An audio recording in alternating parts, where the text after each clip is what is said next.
When the art team started to think about a location that would demonstrate the power of HDR, a beach was one of the first choices we made.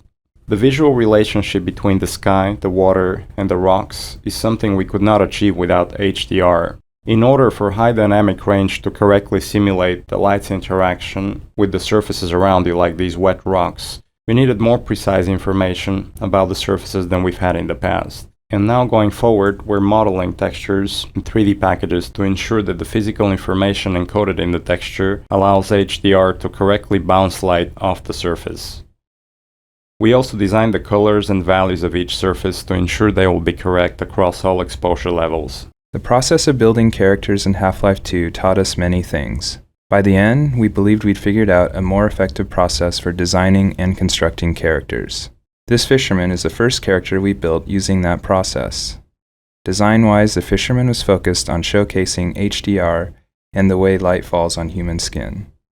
The highlights on his forehead and nose are good examples of specularity on human skin. You can see how the wrinkles on his cheeks and around his eyes are an example of how we can use normal maps to add depth. Production-wise, the fisherman was built using a similar process to the rocks you saw on the beach. We model the 3D character at a very high detail, then extract much of the physical information and store it in the textures. The area you're currently entering is called the Cliffside Arena.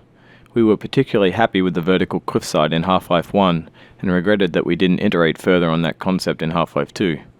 Vertical space allows us to force the player to deal with threats from above and below. We find that players focus their view on the direction they're traveling, so by using a cliffside and having the player ascend it, we ensure that the player will look up and be prepared for enemies. If the player's path was to move past the bottom of the cliffside, it would be unlikely he would notice soldiers rappelling down from above. And dying from unknown threats never feels fair and certainly isn't fun. The courtyard in front of you is a space we call an arena. Arenas are built to hold the player for a period of time and usually contain combat or some other challenge. They often have multiple entry points for enemies, along with a gate of some kind to prevent the player moving on until the challenge has been completed. In this case, the arena is free of enemies until the player solves a puzzle and triggers an alarm. This is a method that allows the player to explore the arena and get a sense of its space before being forced to fight in it. It adds a sense of uneasiness to the player who's expecting to be attacked now that they've reached the goal set for them at the start of the map. The break in the action here is also a crucial part of the level's pacing. It allows the player to recover and explore the world a little after being attacked on the way up the cliffside. With conventional rendering, seen here on the left, if something on the screen is 20% reflective, like the wet sand, then the maximum reflected brightness could only be 20% of the maximum brightness of your monitor. HDR's more accurate simulation of light ensures that the sun's reflection on this wet sand appears as it would in the real world, which could potentially use 100% of the maximum monitor brightness. HDR uses bloom to simulate light that is beyond 100% of a monitor's maximum brightness. Hi, this is Gabe Newell, and welcome to the Lost Coast. In this tour, we're going to be talking about a new graphics technology we've been developing called High Dynamic Range, or HDR. We'll also be giving you some insight into the design and production challenges we faced during the construction of the Lost Coast. First, a quick explanation of the commentary system. To listen to a commentary node, put your crosshair over the floating commentary symbol and press your Use key. To stop the commentary, put your crosshair over the rotating node and press your Use key again. Some commentary nodes may take control of the game for the purpose of showing something to you. In these cases, simply pressing your Use key will stop the commentary. Welcome to the Lost Coast. In this tour, we'll be talking about a new graphics technology we've been developing called High Dynamic Range, or HDR for short. We'll also be giving you some insight into the design and production challenges we faced during the construction of the Lost Coast. It appears that you either have HDR disabled or your video hardware does not support HDR. You're still welcome to take a look around the level. First, a quick explanation of the commentary system.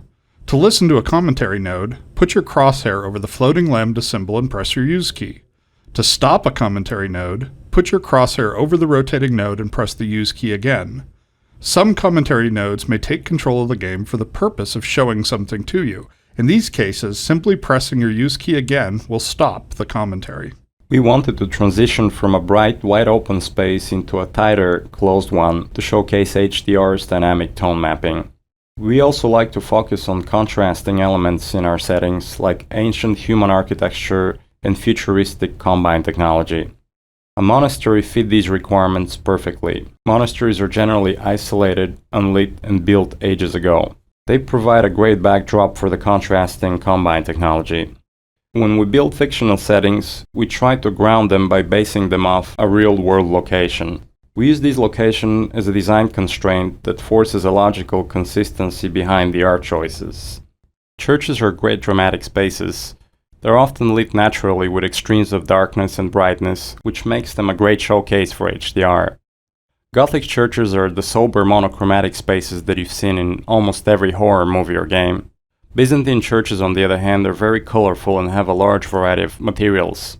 We wanted that color and material variety to show off our HDR reflections. The rock texture is an example of using normal maps. Our texture artists in the past have just had to be illustrators, mainly use Photoshop, painted the textures by hand, or use photographic reference. But what we're finding now is we're moving into next generation content. We want to have them also have the ability to model the texture in 3 dimensions. So they'll often use a package like XSI to actually build geometry for these rocks. So the normal map is basically taking a high-res 3D model and rendering that onto a 2D surface. This way we can create the illusion of an object having much higher poly count than it actually does. So for instance, for these rocks, it's a completely flat surface, but the normal map is creating the illusion of them bumping up out of the sand. This marks the end of the Lost Coast tour. This has been an experiment on our part to see if our community would find it interesting to learn more about our development process. As always, we're interested in your feedback. I can be reached at gaben, Gaben, at valvesoftware.com. If people like this, we'll keep producing this kind of content for all of our games going forward. Thanks for listening. Our games are filled with things we call gates, which are essentially just challenges that the player must overcome to drive the experience forward. We used a puzzle here since the player has been through combat and exploration recently. When we design challenges, we try to ensure that the player's goal and the action required by the player are both fun. It's not hard to create interesting goals for the player, like stopping this machine from shelling the nearby village, but the action required by the player to solve the challenge needs to be fun as well. So instead of something menial, such as hitting an off switch, the player gets to use physics to jam the gun's mechanism and cause it to break. The source engine supports a wide variety of shaders. The refraction shader on the window here requires us to copy the scene to a texture, refract it, and then apply it to the window surface. To fully support HDR, every shader in the engine needed to be updated. So this refraction shader was improved to support the full range of contrast. If you viewed the sun through this window, it would be refracted correctly. The remains of the ship in front of you were once part of a puzzle we cut out of the Lost Coast. The original design of the puzzle was based on the idea of the player and the fisherman cooperating together to solve something. This was the type of puzzle we'd always wanted to attempt in Half-Life 2. Unfortunately, as development on Lost Coast neared the end, and this puzzle still wasn't finished, we decided to cut it. It's always painful to remove work, so we've tried to evolve a process for making those kinds of decisions. For example, with this puzzle we asked ourselves, is this puzzle actually fun? If not, how much work does it need to be fun? Does this puzzle fit within the purpose of Lost Coast? Would our customers appreciate this puzzle being finished more than they would appreciate, say, soldiers rappelling off the cliffside? In the end, it made more sense to put this problem on the shelf with other interesting ideas and come back to it later. One of the features of our HDR solution is dynamic tone mapping. The easiest way to think about dynamic tone mapping is that it's a method of simulating the way the human eye reacts to light. In the real world, you've probably walked into a dark room and noticed your eye adjusting to the darkness, letting you see better after some time. Or you've walked out into a bright day and been blinded by the sun, only to have your eye adjust and allow you to see normally. Your iris is adjusting itself in response to the amount of light hitting your eye. Dynamic tone mapping simulates this by automatically adjusting the exposure of the scene to mimic the behavior of your iris. You can see this as the view moves from the dark tunnel to the bright sun and back again. Here, you can see the way we calculate the amount of light hitting the player's eyes. We take a snapshot of the scene, measure the brightness levels, and then use that to adjust exposure. We consider light at the center of the screen more important than at the edges, to better simulate the geometry of the eye. Water presents us with a lot of rendering challenges. In fact, we have to render the scene 3 times, once for the refraction of what's under the water, once for the reflection of everything above the water, and once from the player's view. You can see the reflection and refraction scenes in the 2 small windows on screen. In the refraction, we calculate per pixel how much water you're looking through to do a volumetric underwater fog to simulate particulate matter. For our full HDR solution, we had to go through the entire engine and modify every bit of code that calculated light and color. For example, these water reflection and refraction renderings had to be improved to support the full range of contrast values. With conventional rendering, seen here on the left, if something on the screen is 20% reflective, like the wet sand, then the maximum reflected brightness could only be 20% of the maximum brightness of your monitor. HDR's more accurate simulation of light ensures that the sun's reflection on this wet sand appears as it would in the real world, which could potentially use 100% of the maximum monitor brightness. HDR uses bloom to simulate light that is beyond 100% of a monitor's maximum brightness. Water presents us with a lot of rendering challenges. In fact, we have to render the scene 3 times, once for the refraction of what's under the water, once for the reflection of everything above the water, and once from the player's view. You can see the reflection and refraction scenes in the 2 small windows on screen. In the refraction, we calculate per pixel how much water you're looking through to do a volumetric underwater fog to simulate particulate matter.